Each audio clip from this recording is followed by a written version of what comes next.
कंचा कदली प्रायतः समस्त घर को प्रायतः सब सप्ताह आसुए किंतु कंचा कदली को केवे एभलिया भाव में बनईकी देखिंट कि केवे भी बनई ना ना गोटे थर कंचा कदली को एभलिया भाव में बनईकी देखो देखिए छुआठू बड़ समस्त को बहुत ही पसंद आसो बनइबा बहुत ही सहज और देखापी आपन को यहाँ बिल्कुल भी कंचा कदली परी लगुन ना ही यार टेस्ट भी कंचा कदली परी बहुत ही यूनिक और डिफरेंट रेसिपी वीडियो को लास्ट पर्यंत निहाती देखि नियंतु आ वीडियो पसंद आसले लाइक टे निश्चय करनेबे। ये रेसिपी को बनवाई मुझे 6 ରୁ 7टी कंचा कदली नहीं जाऊँगी ठंडा पानी भल के आग धोई नवा तापर से सेम बाउल रे अलग पानी नहीं कि से आधा चामच पाखापाखि हल्दी गुंड पकईकी भल के मिक्स कर नवा। से कदली गोटे कदली मुझे काटिकी आपन को देखई दूची दुईपट साइड कदली को यह भाव में काटी नवा और तापर चोपा को बाहर कर नवा। कदली जेहेतु बहुत ही जल्दी कला पड़ जाए चोपा छड़ेवा आगुरी ही आप पानी रे हलदी ऐड करके रखी देथिबा और सांगे सांगे चोपा छड़ेला परे कदली को काटिके से हलदी पानी में पकईदबा।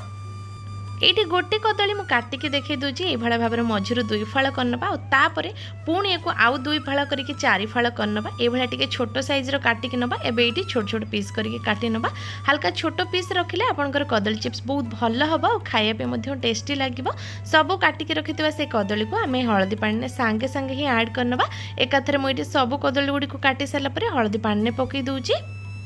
तापर आम ये गोटे बाउल नहीं जावा से गोटे बड़ चामच मुझे दे हलदी गुंड आधा चामच पाखापाखि देदेबा लुण जोटा कि स्वाद अनुसार मुझे ऐड कर आधा चामच पाखापाखि हम जीरा गुंड देदेबा और आधा चामच ये गरम मसला पाउडर ऐड करवा।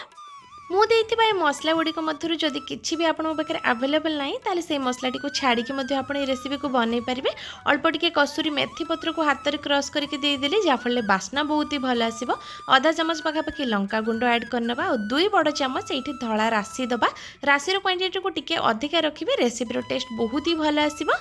गोटे छोट चामच ये अदा पियाज रसुण पेस्ट आम ऐड करनबा और तापर गोटे बड़ चामच नहीं जावा से मापिकी दबा गोटे बड़ चामच चाउल गुंड और से सेम चामच रे मापिकी ये गोटे बड़ चामच मो बेसन दे दूची दुईटा जकर क्वांटिटी मुझे पूरा पूरी सेम रखी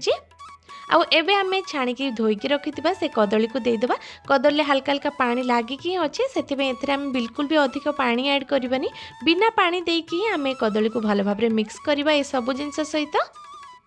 एक मिक्स कला बेले एक्स्ट्रा पानी मु ऐड करिनी जहाँ कदली पानी लगी से मुझे भल के मिक्स कर नहीं एबे गोटे छोट चामच पानी आपड़ दे पारे जदि अधिक सुखिला हो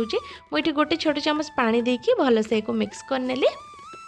एपटे आगुरी ही मु कड़ाई गरम हाँपे रखी देती और से आम दबा रिफाइन तेल और तेल को टिके समय गरम हाँपे छाड़ा आ तेल गरम हो गला परे गोटे गोटे करके आम मिक्स करके रखिथिबा से कदली को एथरे ऐड करवा जहाँ भी आपण मसला ऐड करचंती बेसन ऐड करचंती चाउल गुंड देइचंती सब जिनस जमती कदली भल के कोठे की लागिकी रहइबा सेटा निहाती भाव रे ध्यान देबे अधिक पानिया करदेले टेक्सचरटा यार पतला हो जिवो आ कदली अलगा हो जिवो आपण देइथिबा मसला मध्ये अलगा हो जिवो। टिके समय एपट सेपट करके को भाजी सारा पर एबे देखंतु यार कलर पूरा पूरी कलर चेंज हो जाइए और सब गुड़िक गोटा गोटा हो जाइए एबे गरम तेल रू मुझे बाहर कर नौचे और सेम प्रोसेस रे पाखापाखि 3 ରୁ 4 थर करके मु कदली को छाणिकी नेबी। लास्ट थर जो कदली मुझे छाणियापी देती से पाखापाखि अधा छाणी हो गला आम ए अल्प किसी गोटा रसुण ऐड करनबा रसुण को मुझे हल्का हल्का टिके टिके काटी देछि जहाँफल यहाँ फुटबनी ता सहित अल्प किसी भुर्संग पत्र ऐड करनबा जोटा खाइबा बहुत ही भल लगी था 2-3टा कंचा लंका मुझे काटिके टिके दे दूची आ सब जिनस गुड़िक छाणी हो गला एबे हमरे कदली चिप्स बनिकी रेडी हो जाइए बहुत ही इजी प्रोसेस रे घरे आपण गरम भात पखाला भात सहित बनईकी देखंतु देखिए समस्त को बहुत ही पसंद आसो चिकेन पकोड़ा पर टेस्ट आसो।